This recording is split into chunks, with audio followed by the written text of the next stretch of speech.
जळगावमध्ये पुष्पक एक्सप्रेसमधील प्रवाशांच्या आगीच्या भीतीने ट्रेनमधून उड्या, समोरच्या ट्रेनने उडवलं 8 पेक्षा अधिक जण दगावल्याची प्राथमिक माहिती। जळगावच्या दुर्घटनेवर सरकार लक्ष ठेवून मुख्यमंत्र्यांची दावोसमधून प्रतिक्रिया, मंत्री गिरीश महाजन आणि पोलीस अधीक्षक घटनास्थळी पोहोचल्याची ही माहिती। रेल्वे दुर्घटनेनंतर मन हेलावणारी दृश्य, रुळांवर प्रवाशांचे विखुरलेले मृतदेह, मदतीसाठी स्थानिकांची धाव।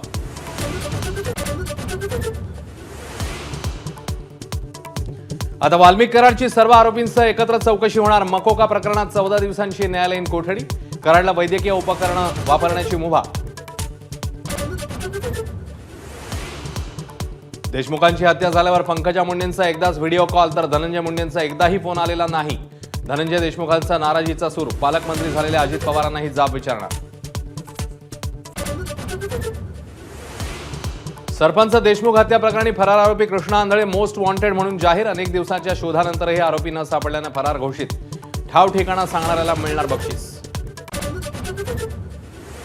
अभिनेता सैफच्या रिकव्हरीवर शिवसेना नेते संजय निरुपम यांचे सवाल, तीक्ष्ण शस्त्राची जखम आणि 6 तासांच्या ऑपरेशन नंतर फक्त 5 दिवसात एवढा फिटनेस कसा? एक्स पोस्टद्वारे शंका। ठाकरेंचे 4 आमदार आणि 3 खासदार शिंदेंना भेटल्याचा उदय सामंत यांचा दावा, तर उद्योगमंत्र्यांना दावोसमधल्या गुंतवणुकीपेक्षा फोडाफोडीची माहिती त्यांना मुंबईला पाठवा, संजय राऊतांचं प्रत्युत्तर।